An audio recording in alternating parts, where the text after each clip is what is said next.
Bon, ok. Et il était prévu que ce soit l'actualité. On attaque. Chapitre 2. Qu'est-ce que vous voulez? Non, mais l'actualité, Madame El Grabi m'a dit c'est l'actualité. Alors, on y va. On y va, Rabotaï. On y va. J'ajuste ma feuille. Oups. Le chapitre 2, il vous en reste là? Ah voilà, c'est ici. Impeccable. Regardez. On attaque donc, on réattaque si vous voulez le chapitre 2 de Ruth. Je vous rappelle donc qu'elles sont rentrées en Israël. Elles sont profondément gênées de rentrer au moment où tout le monde se retrouve regroupé pour justement l'enterrement de la femme de Boaz. Et les personnes sont tout simplement perplexes de voir ce qu'est devenu Noémie. Azot, Noémie, c'est elle, Noémie, cette femme qui était tellement riche, tellement noble, tellement notable, se retrouve maintenant va-nu-pied littéralement, accompagnée qui plus est d'une non-juive, Ruth. Ça c'est donc l'image extrêmement violente que nous quittons lorsque nous fermons le chapitre 1 de Ruth. Et à partir du chapitre 2, je vous avais dit qu'on va petit à petit voir se dessiner sous les versets, dans les versets, comment Akadosh Baruch Hu va de façon extrêmement subtile, de façon subliminale, petit à petit, faire son intrusion dans la vie de tous les jours, à concurrence de ta capacité à observer cette intrusion en question. Alors on va relire les versets, le verset numéro 1, 2, 3, pour essayer de les commenter. Le texte nous dit la chose suivante. Ul Noémie moda les Isha. Donc, on connaissait à Noémie, au mari de Noémie littéralement, Ish Gibor Cha'il, un homme puissant et riche, donc étonnamment puissant par sa richesse. Elimelech, donc qui était un parent proche de Elimelech qui était son mari, ou Shmo Boaz. Donc en deux mots, on nous dit la chose suivante, qu'il y avait un parent proche à Noémie, au mari de Noémie, Elimelech qui est mort, et qui s'appelle Boaz. Et le texte insiste sur deux adjectifs. Il est Gibor, puissant, et Cha'il, riche. Il est extrêmement riche. Et on comprend la pertinence de cette précision. Ce n'est pas simplement un CV américain dans lequel on présente une personne en fonction du nombre de millions de dollars qu'il pèse ou de centaines de millions de dollars qu'il pèse, comme Trump, comme tous les gens aux États-Unis, qui se définissent dans leur carte d'identité par leur nombre d'argent. C'est beaucoup plus important de préciser ici, ce n'est pas une définition américaine, c'est que justement, on a précisé dans le chapitre qu'on vient de fermer que Noémie et Ruth étaient des indigentes. Et puisque il y a un parent très proche du mari de Noémie, on peut s'imaginer que l'affaire est dans le sac, elles vont être prises en charge par l'oncle d'Amérique. C'est ce qu'on peut penser. Mais là où les choses sont complexes, c'est que pour créer le lien entre Noémie et Boaz, il faut briser des frontières qui sont extrêmement dures à briser. Je m'explique. La première des frontières, c'est que... Alors, ça c'est ce qu'on dit ici. Elle avait un cousin. Maintenant, la première des frontières, c'est que qu'on le veuille ou pas, Noémie est associée à une image de loseuse, d'une femme qui a perdu. Ils ont quitté de façon un petit peu lâche la terre d'Israël pour se réfugier dans les plaines de Moab. Et finalement, ils ont perdu, puisqu'elle a perdu son mari, ses enfants, sa richesse, son nom, sa gloire, elle a tout perdu. Et donc, on peut imaginer que le regard que Boaz porte sur sa cousine est la femme de son cousin est un regard qui est un regard un petit peu un regard qui s'appelle finalement on récolte ce qu'on a semé. Primo, donc déjà ça freine l'élan de Boaz. Deuxième frein du côté Boaz, on va essayer d'expliquer les deux freins, les freins de part et d'autre. Pourquoi Boaz aura du mal à rencontrer Noémie et la prendre en charge, et pourquoi vice versa Noémie aura du mal à rencontrer Boaz, à aller taper à la porte de Boaz. Donc, je m'intéresse pour l'instant à la partie Boaz. Boaz, premièrement, on peut imaginer que, il se dit, elle récolte ce qu'elle a semé, première lecture. Deuxième lecture essentielle, c'est de dire que Boaz, il n'a pas le temps d'y penser. Pourquoi? Il était vieux. Non, parce qu'il était affairé À l'enterrement de sa femme. à l'enterrement de sa femme. Oui. Donc il a autre chose à penser qu'à remplir ses caisse de tzedaka. Ça, c'est la premier des freins du côté Boaz, les deux freins. Du côté de Naomi, on peut comprendre aussi un frein. Il y a deux freins. Il y a un frein qui est conjoncturel et un frein qui est structurel. C'est-à-dire, le frein conjoncturel, c'est que, évidemment, c'est compliqué d'aller taper à la porte, en tant que tel. C'est compliqué d'aller atteindre, même si c'est un parent proche, des personnes qui sont immensément riches. Ça la renvoie à une image de son fiasco, le fiasco personnel. Donc c'est complexe au niveau de sa dignité. C'est aussi complexe au niveau de ce que cultive en permanence Ruth et Noémie, c'est la faculté d'être indépendante. Ce ne sont pas des personnes qui se laissent facilement aller à aller être au crochet de l'autre. Et donc, on peut comprendre de la part de Noémie, à part l'aspect décence et l'aspect dignité, il y a aussi une idée qui s'appelle « je veux être autonome ». Donc, a priori, le contact entre Noémie et Boaz, c'est un contact qui devrait être tout simplement impossible. Ça, c'est ce que l'on peut dire d'entrée de jeu. Maintenant, juste au niveau de l'arbre généalogique, lorsqu'on dit qu'ils étaient de la même famille, enfin de la famille de Elimelech, il faut savoir que le grand personnage Narshon ben Aminadav, donc la fameuse personne qui s'est jetée pour ouvrir la mer des Joues, Narshon ben Aminadav avait 3 fils. Un qui s'appelle Shalmon, qui va être le père de Boaz. Le deuxième s'appelle Plouni Almouni, qui est la personne qu'on va rencontrer dans le 4e chapitre, qui est censée se marier en premier avec Ruth. Et le troisième, c'est le père de Noémie. Donc Narshon ben Aminadav a donné le père de Boaz, le père de Noémie, et Plouni Almouni. C'est la même famille. Ça, c'est juste au niveau donc de l'arbre généalogique. Maintenant. Donc c'est des frères. Ouais, ça veut dire non, le père de Boaz. Le père de Boaz et le frère De Ploni et le père de Naomi. et le père de Elimelech, excusez-moi, le père de Elimelech. Ils sont donc cousins apparemment. Maintenant, un point aussi assez essentiel qu'on va voir en fait dans le verset numéro 2. La Tomer, donc maintenant on a compris un petit peu le verset numéro 1. Ulnomi moda le isha ish giborcha mimishpachat Elimelech ou Shmo Boaz. Verset numéro 2. Excusez-moi, Gibor, c'est pour le physique ou c'est... Non, Gibor c'est la puissance de la richesse. Ah, la puissance. Gibor c'est la puissance, Raïl. Donc il est puissamment riche, ça veut dire il est immensément riche. Ça c'est ce que l'on dit sur Boaz. Maintenant je continue, verset numéro 2. Va Tomer Ruth à Moabia. Ruth la Moabite dit à Noémie, Elchana Asadé, je voudrais aller au champ, va à la Keta Bashibolim pour aller glaner Bashibolim dans les épis. Achar, Asher Emtsachen Be'enav, une fois que je trouverai grâce aux yeux de la personne qui me laisse rentrer. Va Tomer là, Lechibiti, vas-y ma fille. Alors on avait fait remarquer la semaine dernière que Ruth la Moabite dit à Noémie, Elchana, apparemment c'est en trop Ruth à Moabite. Ruth qui est Moabite, on le savait déjà. Pourquoi on a besoin de préciser? Maintenant, première question. Deuxième question, Elchana, laisse-moi aller, je t'en prie. Pourquoi elle a besoin de supplier sa belle-mère pour aller glaner dans le champ? Apparemment, glaner dans le champ, c'est une nécessité pour manger, pour tout simplement avoir de quoi manger. Et on a du mal à comprendre pourquoi elle demande la permission à sa belle-mère. Vous vous rappelez cette question ou pas? Troisième chose, le texte nous dit, troisième détail, le texte nous dit, va à la keta bashibolim. Je veux aller et récolter bashibolim dans les épis. C'est une petite précision. Vous savez que le pauvre a un droit d'accès à trois catégories dans le champ. Il y a ce qu'on appelle leket, shira ou pa. Leket, c'est au moment justement où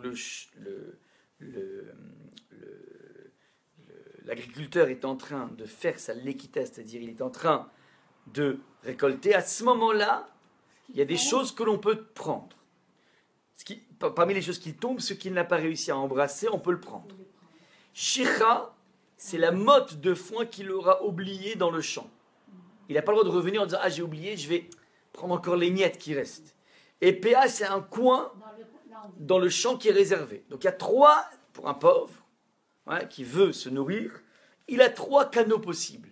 Soit être en live avec le moissonneur, essayer de récupérer ce que le moissonneur a laissé, soit avoir de la chance et arriver le soir, à la nuit, et récupérer ce que le moissonneur n'a pas pris, il a oublié. Troisième possibilité, il y a un champ réservé. À votre avis, lorsque le texte nous dit qu'elle est allée derrière le moissonneur, quelle est la nécessité de cette précision? Comment? C'est pas oublié justement. À la Shiboulim, c'est le leket. C'est en live avec le moissonneur. À votre avis, quelle est la différence par exemple entre la PA, le coin, et le moment de la récolte? Lorsque je suis le moissonneur et lorsque je vais dans le coin, quelle est la différence? C'est de réfléchir. Elle est dans l'action, elle est plus dans l'action. Elle est dans le move du moissonneur, c'est vrai, mais mieux que ça. Elle faisait partie du personnel qui Non, ramassait. elle arrive à peine. Attendez, elle n'a pas encore été engagée. Ah bon. Donc, regardez, c'est une petite nuance, c'est qu'a priori, s'il y a un coin réservé, on peut s'attendre à y voir beaucoup de monde. Oui. Parce que tout le monde le sait. Tandis que ce qui va rester de la moisson, c'est plus aléatoire, donc ça attire moins de monde. Donc attention, Ruth a la décence de dire attention, je ne désire pas aller me mêler Aux femmes qui. femmes et hommes qui viennent glaner dans le coin réservé, qui peut être un lieu de promiscuité dangereuse. Exactement. Ce que je cherche, c'est les moments les plus discrets, dans le sens où tout le monde est affairé à essayer de récupérer. Il y a moins le temps de causer, de papoter. Donc il y a dans sa volonté une certaine marque de tsniout, une marque de réserve. Ça, c'est ce que nous dit. Et c'est ça qui est intéressant dans le texte. On dit que c'est une Moabite et qu'elle est sensible à cette nuance essentielle. Ruth à Moabien. Sous-entendu, bien qu'elle vienne d'un monde dépravé, je vous rappelle que l'origine de Moab, c'est un inceste, elle est capable d'être dans la finesse. Parce que rappelez-vous, lorsqu'on a faim dans la vie, on fait feu de tout bois, a priori.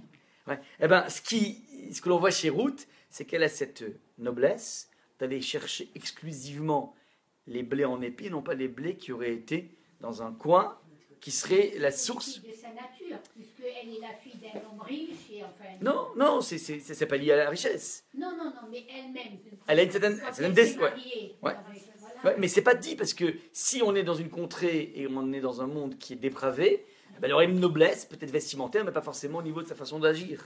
Donc c'est de se conduire, il n'y a pas forcément un lien. Maintenant, El Chana Asadeh va à la Ketab à Shibolim, j'ai envie d'aller glaner des Shibolim. Une fois que j'aurai trouvé grâce à ses yeux, va te là les chibiti, vas-y ma fille. Maintenant, pourquoi, a priori, elle a besoin de supplier sa belle-mère? L'élément de réponse est le suivant, c'est que, premier impératif, on a dit qu'ils sont revenus au moment de la Ketzira, au moment de la récolte. Ça veut dire que les champs qu'eux-mêmes ont laissés en Israël sont des champs qui sont restés en friche. Donc ils arrivent à un moment où ils ne peuvent pas dire, c'est pas grave, on va se retrousser les manches, on va semer, on va récolter. Là, apparemment, les dés sont finis. Donc ils sont condamnés à l'aumône. Ça, c'était le cadre, la fin du chapitre 1 nous avait dit qu'on arrive à une époque qui s'appelle Ketzira Omer, le moment de la récolte du Homer, pour nous dire que ça y est, les ventes ont été faites. Maintenant, on est dans le compte du chiffre d'affaires, on est dans la mise en grange. Donc, il n'y a plus d'issue pour elles, pour semer. Donc, le chiffre d'affaires de cette année est fini. Donc, elles arrivent, il ne leur reste plus que l'aumône. Dans cette aumône, il faut qu'une des deux, ou les deux, y aillent. Maintenant, l'arbitrage est le suivant. Si c'est Noémie qui y va, qu'est-ce qu'on perd et qu'est-ce qu'on gagne? Si c'est Ruth qui y va, qu'est-ce qu'on gagne et qu'est-ce qu'on perd? Qu'est-ce qu'on perd? Faisons un bilan des... Noémie, elle n'est pas si jeune que ça. D'abord, elle n'est pas si jeune que ça, donc c'est complexe. Non, mais elle aura honte de venir dans un champ. Tout le monde va la reconnaître et donc elle va en prendre plein pour son grade au niveau de la dignité. Elle était une femme noble et maintenant on va la voir glaner et ça c'est trop puissant pour elle. Déjà l'image de sa venue en Israël est déjà complexe parce que manque de bol, ils sont venus par la ville et on avait expliqué qu'il y avait toute la ville qui était là comme comité d'accueil. Il aurait préféré être discrète, mais manque de peau. C'était l'enterrement de Madame Boaz et donc elle est arrivée en pleine effervescence. Soit la tristesse de la population, soit d'après certains commentateurs, on était justement au moment du Ketzirat Homer, c'est-à-dire la récolte du Homer, et donc tout le monde n'a pas, la première récolte, tout le monde y est là. Donc dans les deux cas de figure, qu'elle soit morte ou pas, la femme de Boaz, il y a trop de monde, merci beaucoup, il y a trop de monde qui est là pour la voir. C'est déjà complexe comme choc. Elle préférait maintenant s'enterrer sous terre, et donc l'idée d'aller glaner dans un champ, c'est trop fort. C'est trop fort, ouais. Et donc, ce que fait Ruth, maintenant le danger pour Ruth, c'est quoi? C'est qu'elle risque de se mêler. Elle n'est pas connue. Elle n'est pas connue, donc c'est mieux au niveau dignité, mais c'est moins bien au niveau promiscuité. Elle peut y rencontrer là-bas le tout venant, n'importe quelle personne. Donc, c'est la raison pour laquelle dans cet arbitrage, Ruth, devant ce dilemme, Ruth essaie de solver ce dilemme. Et comment elle le solve? Elle dit, je t'en prie, laisse-moi y aller. Pas parce que j'ai envie d'aller me frotter avec la population, pas du tout, c'est que j'ai compris que c'est trop dur au niveau des dignités. Entre le danger par rapport à Matzniout et le respect de ta dignité, je t'en prie, laisse-moi y aller. Et que fait Noémie? Elle obtempère. Ça veut dire que pour l'instant, elle n'est pas suffisamment mûre, Noémie, pour affronter le regard de l'autre dans une fonction de glanage. Maintenant, petite parenthèse, ce verset qui vient de nous apprendre que leur moyen de subsistance passera par le glanage, le fait de glaner. Alors, il est aussi important parce que lorsqu'on glane, ouais, on ne récupère pas grand-chose a priori. Glaner, c'est prendre les miettes quelque part. Maintenant, cette image est très importante, pas que dans sa couche au niveau littéral, elle est essentielle à comprendre parce que, puisque tout ce chapitre et tout le livre de Ruth est axé sur l'intrusion d'Akadosh Baruch Hu dans la vie de tous les jours, dans la vie triviale, alors d'une certaine façon, voir Ruth au niveau de l'image, du film, en train de glaner, c'est une sorte d'invitation pour nous à apprendre à glaner les clins d'œil du bon Dieu dans notre quotidien. C'est l'image qui se trouve derrière cette notion de glanerie. Deuxième élément essentiel, il y a une parole de Chazal qui dit la chose suivante. En Akadosh dans le Shemot Rabbah, chapitre 2, l'article 3. En Akadosh Baruch Hu noten gedula le Adam, ad shebodkeu bedavar katan verakam aleu le gedula. Akadosh Baruch Hu n'accorde la grandeur, la noblesse, la magnificence à un individu qu'à partir du moment où il va le scruter dans son comportement par rapport aux petites choses, par rapport aux choses triviales, par rapport aux choses qui sont de l'épaisseur du cheveu ou bien du fait de glaner. C'est ça l'idée, c'est-à-dire, Ruth a beau avoir eu une attitude gigantesque par rapport à sa belle-mère, c'est quelque chose de colossal, de grandiose. Ce qui va être important maintenant, c'est la façon que Ruth a de glaner. Des toutes petites choses. Et c'est quelque chose qui est assez important dans la Torah. Nous, on aime bien les choses brillantes. On aime bien les choses qui sont image-making, qui sont charismatiques. Mais nous dit le Midrash la chose suivante, que nous n'avons, lorsque nous regardons le personnage de Moshe, dont on va assister à la naissance cette semaine, dans la paracha de Shemot, alors on se rend compte que Moshe Rabbeinu a fait des choses grandioses dans sa vie. Ouais. Il a été capable de mettre son confort, mettre sa vie en danger pour gérer une situation d'injustice. Il y avait d'abord une première image d'un Égyptien qui frappait un Juif, il a tué l'Égyptien. Il a vu que rien ne pourrait sortir de lui. Ensuite, il s'est interposé dans une rixe entre deux Juifs. Il est venu créer, donc être sensible à la notion de justice. C'est grandiose parce qu'il prend des risques, il va tuer un individu, et donc on pourrait imaginer dans cette attitude que Akadosh Baruch Hu va dire, tiens, Banco, j'ai trouvé l'homme qu'il me faut pour sauver le peuple juif. Il est insensible à la douleur de l'autre. Deuxième chose, il est capable de prendre des risques et d'assumer son poste de leader du peuple juif. On a ici les deux ingrédients, insensibilité, deux, charisme, pour créer le Moshe. Pourquoi Hachem, à ce moment-là, ne provoque pas l'épisode du buisson? Nous dit le Midrash, Hachem a attendu de voir la façon dont Moshe se comporte avec les animaux. Et qu'il faisait paître son troupeau dans des zones qui n'étaient pas des zones habitées, c'est-à-dire de façon à ce qu'il ne trébuche pas sur un interdit de gazelle de vol. Sur une chose aussi petite, aussi microscopique, Akadosh Baruch Hu a attendu. Pourquoi? Parce que tant que tu fais des choses grandioses, on pourrait toujours te soupçonner d'être dopé par le regard de l'autre. Ouais. Et tant qu'on fait des choses qui vont défrayer la chronique, alors là, on peut toujours te soupçonner d'être quelqu'un qui a envie d'avoir son nom marqué dans l'histoire. C'est de la pub, ça. Et ça flatte ton ego. Et c'est pas grave, tant mieux qu'on fasse que des choses grandioses. Quitte à flatter notre ego, c'est pas grave.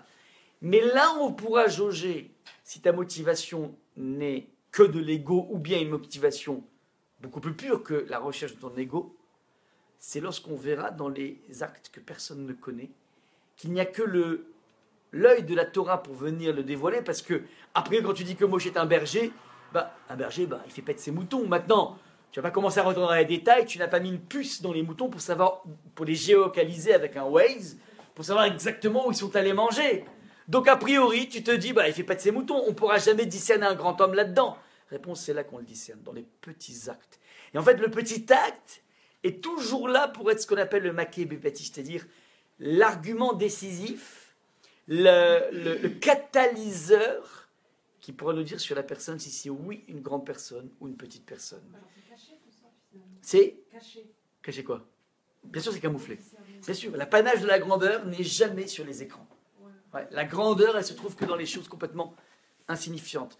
J'avais assisté il y a de nombreuses années à la Levaya de Rav Shach, Rav Shach qui était la plus grande autorité de l'époque, le plus grand rabbin du monde, et je me rappelle que pendant une semaine ensuite, on avait eu le droit à la tournée des grands-ducs, les plus grands Raché Shivot de la planète, des Dayanim, sont venus parler de leur expérience personnelle de Rav Shach. Et on se rend compte que c'est jamais des miracles dont ils parlent. Ils parlent en permanence de choses toutes petites. Rav Shach, c'était la puissance des tout petits actes. Et c'est là que tu reconnais un grand bonhomme, une grande personne. Ouais. Les Gdolim, c'est toujours ça, cette faculté de faire des choses jamais sous les projecteurs. Ouais. Je me rappelle des choses assez importantes. Je vous donne un exemple de quelque chose qui ne peut être relaté qu'à son espède par son majordome, par son shamash. Ouais. Il a été à l'âge de 70 ans, 75 ans, je ne sais plus, 70, 75 ans. C'est 30 ans avant qu'il soit niftar, donc je pense que ça devait être à 74 ans. Il est mort à 104 ans, donc ça devait être à 74 ans. Il a fait un rendez-vous à Tel HaShomer, c'était un hôpital juste à côté de Bnei Brak, parce qu'il avait un début de cancer. Donc il arrive dans le service oncologique et il y avait une queue là-bas. Donc il arrive, il se met dans la queue et il voit les deux personnes qui l'ont accompagné se faufiler pour aller parler à la direction, pour leur dire, vous comprenez, vous avez maintenant le Rosh Yeshiva de la planète, ouais, on ne va pas le laisser dans la queue. Il les a vus, il dit, venez ici tout de suite. Qu'est-ce qu'il y a? Je sais ce que vous allez faire, c'est interdit par la halakha. Comment ça? Il dit, c'est marqué dans le Choshen Mishpat, dans le Shulchan Arour du Choshen Mishpat, il dit qu'on ne peut pas avoir une quelconque préséance par rapport à notre juif.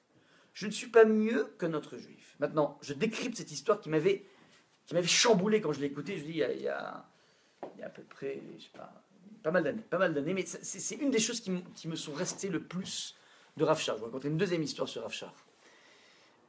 Donc, je décrypte l'histoire. C'est un Rosh Yeshiva. Il est essentiel pour le monde entier. Le monde repose sur ses épaules. Vous savez que lorsque Rav Sitruk, après la mort de Rav Reikin, Rav Sitruk avait posé toujours ces questions à Rav Reikin. C'était le Gadol, ou bien Rav Moshe Soloveitchik.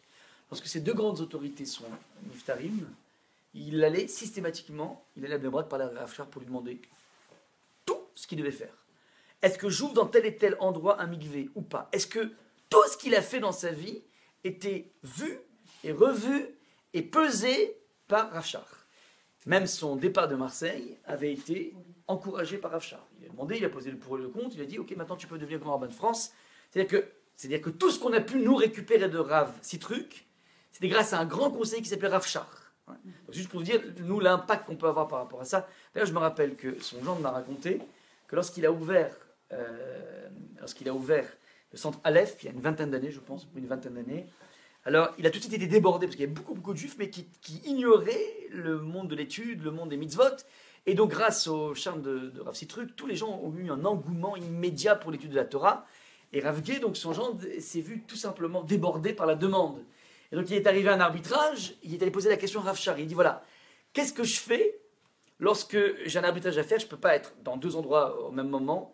Si on me demande un cours pour homme ou un cours pour femme, qu'est-ce que je dois, à qui je dois donner la préséance? Sachant évidemment qu'un homme a une mitzvah d'étudier la Torah, une femme, c'est moins évident. Évidemment, aujourd'hui, on a besoin de connaître la halachot, mais a priori, on pourrait penser qu'un cours de Torah, ça s'adresse à celui qui a un ordre d'étudier la Torah, plus qu'à une femme qui peut s'en sortir sans ça. Bref, Rav Shar a dit de façon immédiate, si tu as le choix entre un cours pour homme et un cours pour femme, tu fais un cours pour femme. Pourquoi? Parce que c'est elles qui draineront leur mari. Le moteur, c'est les femmes. Ouais. Donc, je donne un exemple, un des exemples qui fait que peut-être le monde des séminaires s'est d'autant plus développé grâce à cette parole de Rav Shar. Juste pour vous dire. Maintenant, lui, regardez un petit peu c'est quoi la puissance. Un bonhomme qui a une importance colossale dans le monde entier. Il était consulté pour toutes les questions du monde entier. Cette personne se voit, Chas Shalom, atteint d'un cancer. C'est complexe, ce serait une grande perte pour le cas d'Israël de voir qu'il soit ravagé par le cancer. On peut imaginer à quel point il utilisera tous les pistons possibles pour être vite traité. Il y a urgence. Que fait le Rav? Il dit non, je suis un juif comme les autres. Ça, c'est la puissance d'Egdolim. Je ne parle pas d'un miracle de Rav Shar, je parle de quelque chose, pour moi, il n'y a pas plus grand miracle que ça. Ne pas utiliser son titre, ne pas utiliser le fait que c'est pas pour lui, c'est nécessaire pour le clan Israël, c'est pas pour aller se dorer la pilule à Miami, oui. C'est parce que c'est important qu'on ait un Rav Shar. On l'a eu jusqu'à 104 ans, 34 ans après. Il n'utilise pas. Je vous donne un deuxième exemple qui m'a été raconté par mon Rosh Yeshiva. Un jour, donc, mon Rosh Yeshiva, lorsque arrivaient les vacances de Av, il restait en Israël et il étudiait à Chaponevitch et il allait faire du kirouv, c'est-à-dire il allait dans des villes, à Natania, un peu partout, et il essayait de motiver les gens pour mettre leurs enfants dans des écoles juives. Enfin, des écoles juives. Il y a des écoles juives, oui, mais pas une école que de juifs, une école où il y a un contenu minimum thoraïque. Vous savez qu'il y avait une énorme puissance de la gauche en Israël pour déconnecter le juif de sa Torah. Ça continue aujourd'hui encore, avec des personnes qui voulaient ne plus enseigner la Bible. Ouais, il y a eu des... Shulamit Alomi, elle a milité pour enlever toute forme de référence à la Bible. Ouais, exactement. Et donc elle a milité pour qu'il n'y ait plus ça. C'est-à-dire, il y a des cours de religion. Nous, on a en école primaire laïque, on a eu des cours de religion sur Mahomet, sur Jésus, sur Moïse. Ouais, elle voulait les enlever en Israël, justement pour débattre la Torah. C'est-à-dire, ça ne la gêne pas qu'il y ait... Ouais. Mais donc cet acharnement contre la Torah était colossal. Et donc, il y a beaucoup de gens qui se laissaient aller à envoyer leurs enfants dans des écoles communales dans lesquelles il n'y a pas un contenu de Torah qui est enseigné alors qu'on est en Israël. Bref. Donc il allait, si vous voulez, motiver les gens pour faire rentrer leurs enfants dans des écoles juives. Et il essayait de le motiver. Et puis un jour, il est arrivé devant un arbitrage, un bonhomme, un monsieur qui dit, voilà, j'ai le choix. Soit j'envoie mon fils dans une école qui le garde de 8h jusqu'à 5h, donc au moins de 1h à 5h, parce que la plupart des écoles finissent à 1h. Voilà, il n'y a pas assez d'argent pour avoir un système éducatif jusqu'à 5h. Donc là, seulement c'est une école moyenne, c'est pas top. Une école plutôt moyenne, ou bien j'ai une école d'excellence, mais le danger, c'est qu'il finit à 1h, et après de 1h à 5h, il est livré à lui-même. Donc qu'est-ce qu'on fait? Où est-ce qu'on met l'enfant? École, très bonne, mais pas suffisamment d'heures, en tout cas, il faut combler, il faut trouver un moyen pour combler. Et donc, lui, le Rav dit, je ne peux pas savoir, je vais demander à mon Rav. Donc il débarque, il va voir Rav Shar, il lui dit, voilà, il y a une personne qui habite à telle et telle ville, et qui a l'arbitrage entre deux écoles. À ce moment-là, Rav Shar lui dit, écoute, je ne connais pas les deux écoles, il faut que je parle avec leur directeur, en fonction de ça, tu viens me voir dans 2 jours, dans un jour ou pas, j'aurai la réponse. Ouais, donc je pourrais te donner l'arbitrage. Entre-temps, la femme de Rav Shar décède. Donc, Rav Shar est occupé évidemment à son enterrement, l'enterrement de sa fille. Et mon Rosh Yeshiva, qui était élève à l'époque, se dit, bon, bah tant pis, ça passe aux oubliettes, qu'on va pas... Bon, donc il se dit, bon, je vais pas aller l'embêter en plein son deuil, lui dire, c'est quoi la réponse entre l'école A ou l'école B. Donc, voilà que mon Rosh Yeshiva, ancien étudiant, se retrouve à un moment en face de Rav Shar parce qu'il avait organisé chez lui des minyanim pour les 7 jours, donc Rav Shar était resté chez lui, et donc à tour de rôle, les Barourim, il y avait 1000 Barourim à l'époque, venaient et faisaient minyan. D'un coup, il fait son minyan tranquillement, il fait son minyan de Mincha ou de Shachari, je sais pas. Rav Shar le voit, il dit, viens ici toi. Qu'est-ce qu'il y a? Qu'est-ce que j'ai fait encore? pourquoi tu n'es pas venu me voir avant? Je dis, mais quoi?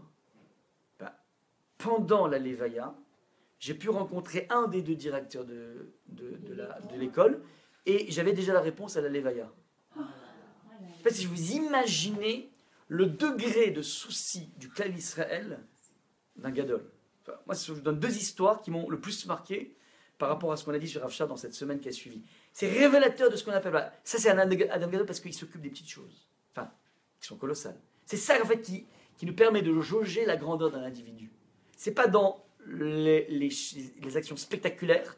Le spectacle est révélateur de ta force. Le cinéma. Non, c'est pas forcément pour ça, mais c'est révélateur d'une quelque chose de grand en toi. Mais on va attendre que tu cristallises cette grandeur dans des petits actes pour vraiment valider ta grandeur. Ça, c'est le point essentiel. Ouais. Donc ça, c'est ce qui se passe ici. Donc l'idée de glaner, c'est un petit peu aussi pour nous, pas simplement de repérer les clins d'œil d'Hachem dans la vie triviale, c'est aussi cette faculté de comprendre qu'on sera jugé et jaugé, non pas sur les choses spectaculaires de notre vie, mais sur la quotidienneté. Sur... Comment? Comment? Non, je sais pas. J'ai pas... Il n'a pas dit le Rosh Shiva. Je pourrais lui demander un de ces quatre si vous voulez. Non, parce que c'est très intéressant. Il faut connaître les directeurs, il faut connaître... je sais pas. Trop de paramètres. Ouais. Bref, donc ça c'est ce qui se passe ici dans ce verset numéro 2. Elle va se mettre à glaner. On y va. Vateler, verset numéro 3. Vateler, vatavo, vatelaket de Bassadé. Elle est allée, elle est venue, elle est allée glaner Bassadé dans le champ. Achare akotzrim, derrière les moissonneurs. Vayiker mikrea chalkat asadé. Et le hasard l'a conduite justement dans la chalka, dans une pièce de terre, donc dans un petit lopin de terre plutôt, appartenant à Boaz. Vaïker, en hébreu mikré, c'est le hasard. Vous avez certainement très souvent vu ça, que mikré s'écrit rak. Non, je n'ai en fait pas besoin de vous Oui, déranger. mais c'était écrit de pas écrit. Allez. Oh, mais. Scandale. Je Voilà. n'ai pas vu moi, je ne sais pas lire en français. Ah non. Je lis en hébreu. Des mikré.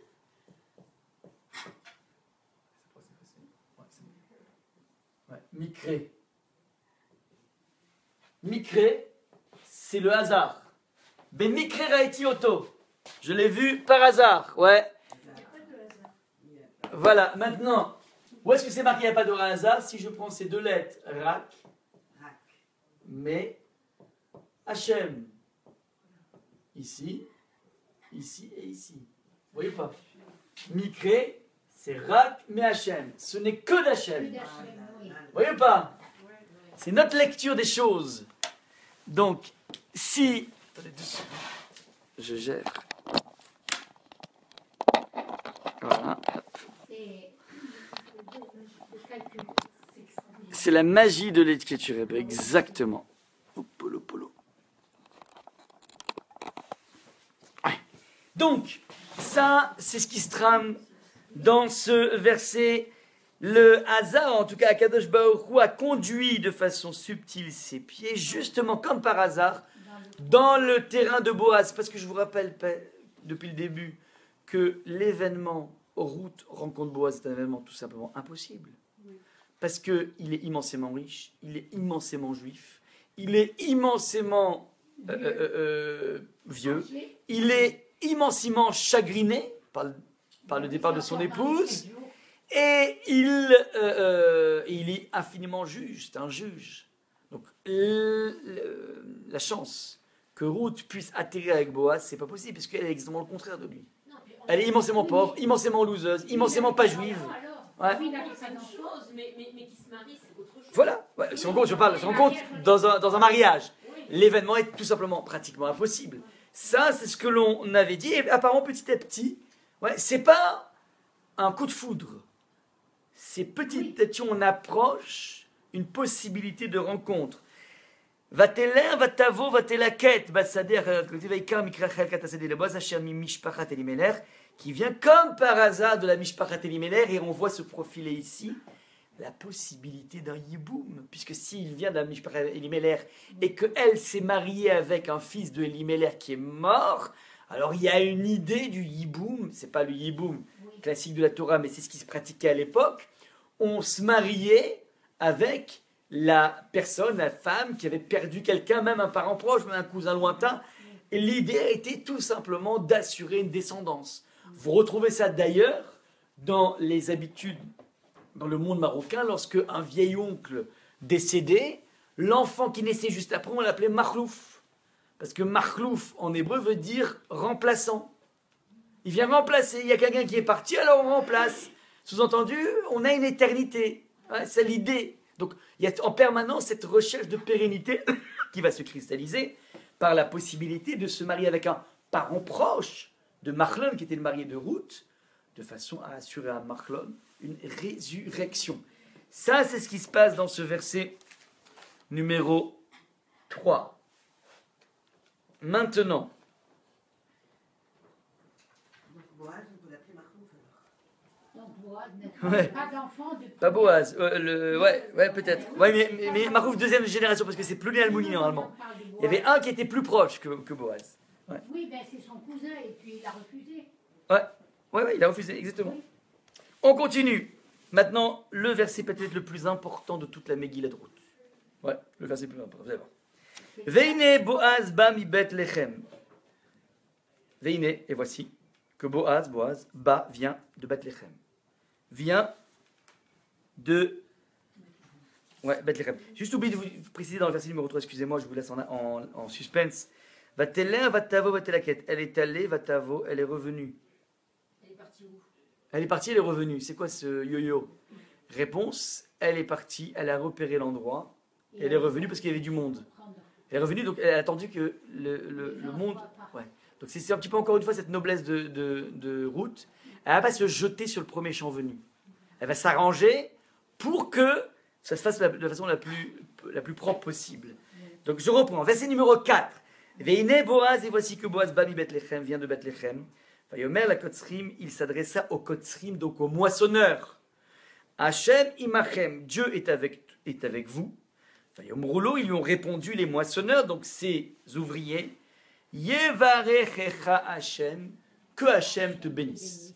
J'appelle ça le verset le plus essentiel de la Megillat Ruth. Vous allez voir tout de suite pourquoi. À vous déjà de décortiquer les questions à poser. Qu'est-ce qui est bizarre? Qu'est-ce qui mérite d'être relevé? Il est encore dans le deuil et il vient vers le champ. Pas mal. Ouais, apparemment, il revient dans ses appartements, dans ses propriétés. Peut-être que justement, les 7 jours sont finis. D'accord. Donc déjà, maintenant, qu'est-ce qu'on remarque ici? C'est quoi ce veiné? C'est quoi veiné? Voici, ça veut dire... C'est surprenant. On est en train petit à petit de découvrir l'aspect miraculeux d'une vie triviale. Ça veut dire qu'un businessman aille dans son entreprise, c'est normal. Mais comme par hasard, au moment où Ruth y est, cet événement est un événement pratiquement impossible à gérer, impossible à mettre en place. Parce que vous pouvez comprendre que c'est un multimilliardaire et qu'il arrive dans ces champs, il peut faire une visite. Mais pourquoi exactement ce champ? Voilà. Mais comme par hasard, le champ où elle se trouve à l'instant T, ça c'est de domaine incroyable. Parce que vous pensez beaucoup de gens qui bossent chez Facebook ont régulièrement rencontré Mark Zuckerberg. Certainement pas. Et pareil pour le PDG de General Motors. C'est des personnes qu'on ne voit jamais. À part évidemment les DAF, les directeurs financiers et tout ça. Donc toute la nuée de spécialistes autour d'un PDG, oui. Mais pas le petit informaticien ou bien le petit ouvrier. Il n'a jamais de contact avec la hiérarchie, ça n'existe pas. Et là, de façon incroyable, au moment même où elle arrive, et c'est vrai qu'on aurait pu penser qu'il soit affairé à autre chose, puisqu'il était en plein deuil de sa femme, alors il faut dire que peut-être qu'il a fini son deuil. D'un coup, Mina Shamaïm, il débarque à Bethléem. Yehuda, vous vous rappelez que Bethléem, c'est l'endroit de provenance de Noémie. Donc c'est exactement dans le champ qui appartient à Boaz, qui se trouve dans le territoire où se trouvait Noémie. Donc, on le lui a cédé. Comment? On le lui a cédé. À qui? À Boaz. Quoi, il l'aurait pris de Elimelech? Non, mais parce que lui, quand il a... Enfin, quand il a voulu rencontrer, je ne sais pas comment ça s'est passé, je sais que... Ah non, mais c'est après ça. Non, non, non, c'est après. Ah, d'accord. Pour l'instant, il n'y a aucun contact. Oui. Donc Noémie est revenue au Bercail, c'est sa ville natale, et elle vient de son territoire de Yehuda, parce qu'on dit qu'elle vient de Narshon Ben Aminadav, qui est le descendant direct de Yehuda, et son mari Elimelech aussi était un descendant de Yehuda, donc c'était ce qu'on appelle les aristocrates du monde juif. Ils sortent de l'aristocratie juive, c'est ça leur lieu, donc ils reviennent dans leur lieu d'aristocratie, et comme par hasard, au moment où elle se trouve dans le champ, il y a Boaz qui débarque. Maintenant, je vous ai dit que c'est le verset peut-être le plus important parce que il y a quelque chose de grandiose qui se passe dans ce verset. Je vous laisse découvrir en vous posant une question toute simple. Allez-y.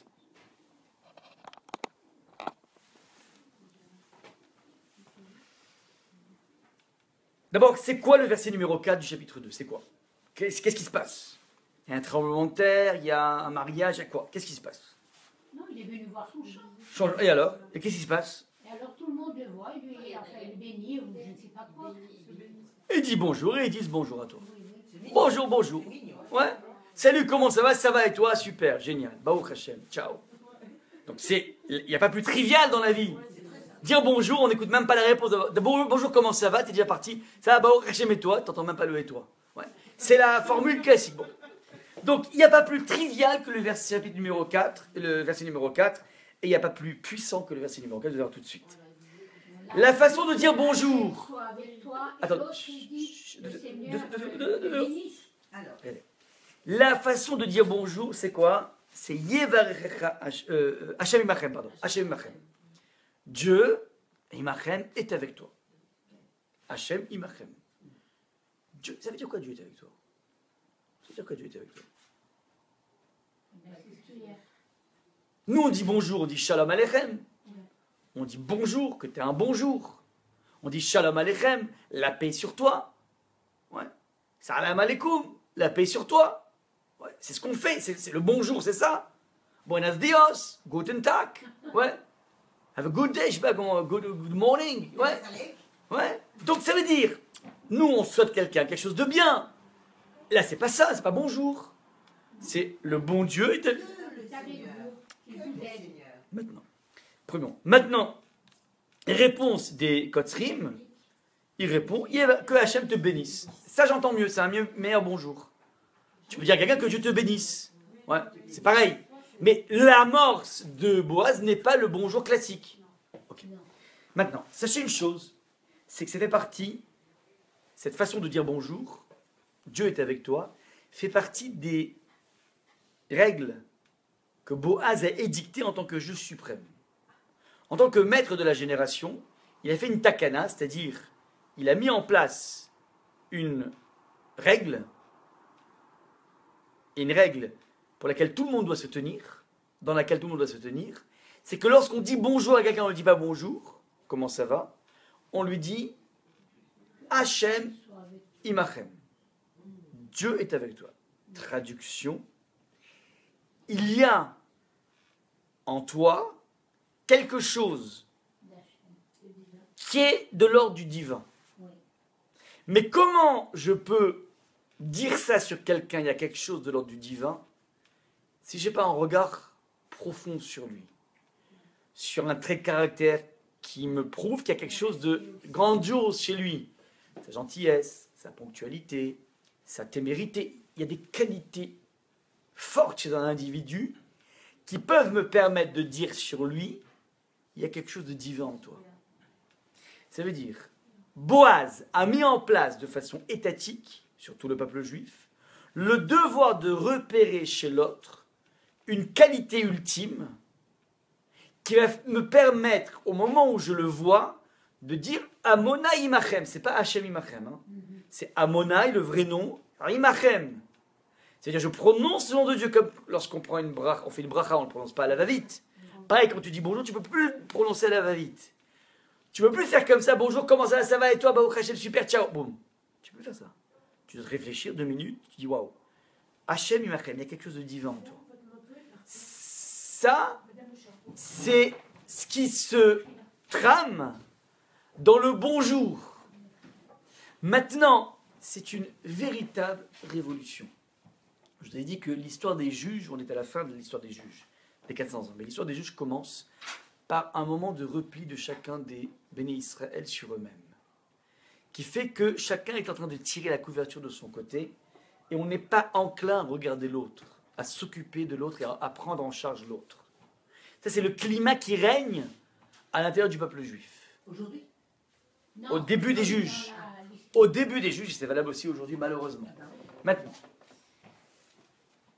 Boaz hérite d'un monde juif qui est un monde qui est sclérosé, un monde qui est dans le repli sur soi total. Un monde qui a vu le plus grand maître de la génération, Elimelech, qui est en même temps le plus riche de sa génération, fuir au moment où il y a une famine pour ne pas avoir à endosser les plaintes des gens qui ont faim. Donc, il est contemporain, Boaz, d'un monde en véritable déliquescence par rapport à la relation à autrui. La façon que Boaz a à mettre en place, il ne fait pas des longs discours, il met en place un système qui s'appelle « tu vas t'obliger à regarder le talent, la génialité de l'autre ». Et ça, c'est pas à un moment spécifique, c'est à chaque fois que tu le rencontres, tu dis bonjour. Le bonjour, c'est il y a quelque chose de divin en toi. Maintenant, regardez quelle est la réponse des moissonneurs, c'est quoi l'impact que ça fait chez les moissonneurs. Si tu dis à un moissonneur, il y a du bon Dieu en toi, lui répond que Hachem te bénisse, c'est-à-dire que Hachem t'élargisse. La bracha, c'est la démultiplication de l'existant. Quand on parle de bracha chez un individu, on dit il est la bracha, on parle par exemple des enfants. Ah, Bianara, il a 15 enfants, c'est la bracha. Ou bien on parle du compte en banque. Bianara, il a un compte en banque, que Dieu bénisse, il s'est démultiplié. Ou bien, c'est une bracha, il a une intelligence incroyable. À chaque fois qu'on voit une démultiplication, on stigmatise ça comme étant la bracha. Lorsque les moissonneurs se sont vus stigmatisés de façon négative, positive, en disant quelque chose de divin en toi, ils répondent que Hachem t'élargisse. Il y a ici une dynamique du bonjour qui est la suivante. À partir du moment où je te dis tu as quelque chose de génial en toi, alors tu vas y croire, et comme tu vas y croire, tu vas te hisser au niveau de l'image que j'ai de toi. Et comme tu te hisses à ce niveau, par voie de conséquence, tu vas toi aussi me hisser à ce niveau. Il y a un mécanisme de dynamique du regard positif qu'on porte sur l'autre. Ça, c'est ce qui se trame ici. Et c'est ce qui va permettre de comprendre le verset numéro 5. Vayomer Boaz lenearo. Il va s'adresser à son serviteur, à Nitzav Alakotzrim, qui était le boss des moissonneurs. Donc on peut imaginer une architecture ici très grande, avec un chef moissonneur, avec des sous-moissonneurs, oui. Donc il y avait toute une pyramide. Et lui s'adresse au chef de la pyramide, il leur dit « Les mianera azot » Mais d'où elle sort celle-là? C'est quoi ce d'où elle sort celle-là? Il a des vues sur les filles, c'est quoi l'idée là? C'est le plus grand maître de la génération. Non, c'est pas parce que c'est une fille, c'est parce que c'est un. C'est la première fois qu'il la voit, elle est plus jeune. Non, non, c'est une glaneuse. Et les glaneurs, il y en a, en veux-tu, en voilà. Donc comment se fait-il qu'il la repère? Elle se distingue par son attitude. Elle se distingue forcément par son attitude. Mais comment se fait-il, question essentielle, qu'un multimilliardaire va poser ses yeux sur l'attitude d'une Roumaine dans le métro, qu'elle est un peu plus... Pas Hachem, non. L'entraînement et l'obsession de regarder en permanence chez l'autre ce qu'il y a de bien. S'il n'a pas mis en place cette takana, cette règle, de systématiquement regarder chez l'autre, pas ce qui cloche, mais ce qui cloche pas, ce qui est bien, il n'aurait jamais pu poser ses yeux sur la noblesse, pas sur une fille, mais sur la noblesse de Ruth qui surgit de nulle part dans sa classe, dans sa noblesse, dans sa décence, dans sa façon d'être. C'est parce que il s'est entraîné, puisque lui-même il a mis la règle en place, mais c'est pas faites ce que je dis, pas ce que je fais. Il a été le premier à la mettre en place, on le voit. Il arrive devant plein de moissonneurs, pas devant les chefs moissonneurs. Il s'adresse à tous les moissonneurs, donc tous les lambda de sa boîte, et il leur dit il y a du bon Dieu en toi, il y a du bon Dieu en toi, il y a du bon Dieu en toi. C'est énorme. Mais comme tu es capable de voir ça en permanence chez l'autre, d'un coup tu vois Ruth, waouh. Il n'aurait même pas dû un chef d'entreprise n'a que faire des clients. Lui, il s'occupe du business, du vrai business. Les quelques clients qui viennent, c'est pas ça l'essentiel. En tout cas, c'est l'essentiel, mais c'est pas ça qu'il regarde. Vous n'avez jamais vu un Bill Gates qui va regarder le mec qui va acheter son PC, ça n'existe pas. Eux, ils sont dans les hautes sphères. Ils peuvent avoir les clients, ils peuvent avoir juste les chefs de magasins, maximum. C'est ce qui les intéresse. Ils vont même être hyper discrets d'ailleurs par rapport aux clients. Vous ne verrez jamais un PDG qui va être en face d'un client. Ça ne se fait pas. Il est totalement transparent. Donc là, maintenant, il y a d'un coup un regard possible de Boaz parce qu'il s'est entraîné pendant des années à mettre ça en place. Et donc, lui, il a un détecteur de ce qui va bien. Ouais. Ça, c'est ce qui est marqué ici, le verset le plus crucial. Je finis en 2 minutes. C'est cette histoire de Radiakovson au niveau éducation qui est essentielle à attraper. Je vais raconter une autre la prochaine fois. Mais l'histoire est assez courte. Un jour, Radiakovson a reçu donc, le ponte du Chinour de l'éducation en Israël. Il a reçu un jour une convocation au commissariat. Étant directeur d'un institut d'éducation, enfin d'une école, une yeshiva et tout, il se dit waouh, qu'est-ce qui se passe, commissariat? Pourvu que j'ai pas une plainte, on ne sait jamais. Des fois, il y a des parents qui veulent se venger, ils essaient de trouver des pseudo-plaintes, bref. Le bonhomme, il a jeûné, il a un truc, il a prié et tout. Bon, il arrive dans le commissariat, il tombe devant un commissaire. Yichel Yakovson, il dit oui, c'est moi. Rentrez dans mon bureau. Yichel Yakovson. N'est-ce pas? Vous êtes quoi dans votre vie? Je suis Rosh Yeshiva, je dirige un centre d'éducation spécialisé. Hein, ok. Que s'est-il passé il y a 25 ans dans telle et telle ville? Écoutez, là, vous me perturbez un peu. 25 ans, je vous avoue, n'est-ce pas que vous avez fait un remplacement dans telle et telle ville en tant qu'enseignant il y a 25 ans? Il dit oui, ça me rappelle quelque chose à telle ville, oui. Racontez-moi ce qui s'est passé. Comment ça, ce qui s'est passé? Je sais pas, il ne s'est rien passé. J'ai remplacé pendant 15 jours et puis je suis parti. Non, dites-moi comment se sont passés les cours. C'est très très bien passé. Je sais pas, bref. Il dit, je vais vous dire comment s'est passé les cours. Et il se rappelle, avec Hobson, qu'en fait, on lui avait demandé de remplacer il y avait un des enseignants qui avait fait un burn-out, et il n'avait pas tenu à la classe, il a fait un burn-out, et il lui a demandé de venir à la rescousse. Donc il est venu pendant 15 jours, il est arrivé, et il a dit, donc il lui raconte, il dit, vous êtes venu nous enseigner. Le premier jour, vous êtes arrivé, on était hyper dissipés, on était déjà en fait une classe d'enfants qui avaient déjà fait des actes dignes de voyous. Et donc on était une classe un peu spécialisée, c'était tous les enfants qu'on voulait épargner de devenir des grands voyous, des grands gangsters. Et est-ce que vous vous rappelez la première des choses que vous avez faites quand vous êtes arrivé dans la classe? Il dit oui, je me rappelle, ma technique c'est la suivante, c'est qu'on ne s'appelle jamais par ses noms, parce que c'est tous des enfants de familles illustres qui étaient en train de mal tourner. Alors on s'appelle tous par un prénom, pas de nom, parce que les noms c'est tout de suite les familles, ça fait genre un peu la mafia, Tatalia, Corleone, ouais. Alors, il dit, première. Deuxième chose, vous vous rappelez l'examen que vous avez demandé de faire? Il dit oui.